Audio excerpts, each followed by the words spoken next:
আপনাদের কি মনে আছে শেষ কবে আমরা একই ইংরেজি বছরে একই ঈদ দুইবার পালন করার সুযোগ পেয়েছিলাম? হয়তো অনেকেই জানেন না। আমি মনে করিয়ে দিচ্ছি, ২০০৭ সালে মুসলমানরা একই ইংরেজি বছরে দুইবার ঈদুল আজহা উদযাপন করেছিলেন। প্রথমবার ২০ জানুয়ারি ২০০৭ আর দ্বিতীয়বার ২০ ডিসেম্বর ২০০৭। এখন প্রশ্ন হলো, এমন ঘটনা কি আবারও ঘটবে? উত্তরটি হলো হ্যাঁ, ইনশাআল্লাহ। যদি আমরা বেঁচে থাকি তাহলে ২০৩০ সালে আবারও একই বছরে দুটি ঈদ উল ফিতর পাওয়ার সম্ভাবনা রয়েছে। কিন্তু কেন এমনটা হয়? এর মূল কারণ দুটি। প্রথম কারণ হল চন্দ্র ও সৌর বছরের পার্থক্য। ইসলামিক হিজরি বছর চাঁদের ওপর নির্ভরশীল, তাই এর দৈর্ঘ্য প্রায় ৩৫৪ বা ৩৫৫ দিন। অন্যদিকে ইংরেজি সৌর বছর হয় ৩৬৫ বা ৩৬৬ দিনে। প্রতি বছর ইসলামিক মাসগুলো ইংরেজি ক্যালেন্ডারের তুলনায় প্রায় ১০ থেকে ১১ দিন আগে চলে আসে।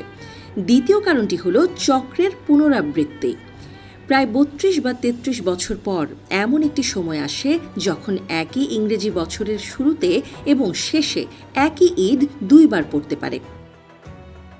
এই কারণে প্রায় প্রতি ৩৩ বছরে রমজান মাস আবারও একই মৌসুমে ফিরে আসে। এর একটি সুন্দর দিকও আছে, সেটি হলো আমাদের জীবনে আমরা বিভিন্ন ঋতুতে রোজা রাখার সুযোগ পাই। যেমন ২০২৪ সালে রমজান শুরু হয়েছিল মার্চ মাসে, ২০২৫ সালে ফেব্রুয়ারিতে, আর ২০২৬ সালে আরও এগিয়ে ফেব্রুয়ারির মাঝামাঝি সময়ে। এভাবেই এগোতে এগোতে ২০৩০ সালে একই বছরে আমরা দুটি রমজান এবং দুটি ঈদ উল ফিতর পাওয়ার সম্ভাবনা দেখতে পারি ইনশাআল্লাহ। শেষবার এমন ঘটনা ঘটেছিল ১৯৯৭ সালে। আরও একটি আশ্চর্য সম্ভাবনার কথা বলা যায়। ধারণা করা হচ্ছে ২০৩৩ সালে একই ইংরেজি বছরে ৩টি ঈদ পাওয়ার সম্ভাবনাও থাকতে পারে, দুটি ঈদ উল ফিতর এবং একটি ঈদ উল আজহা।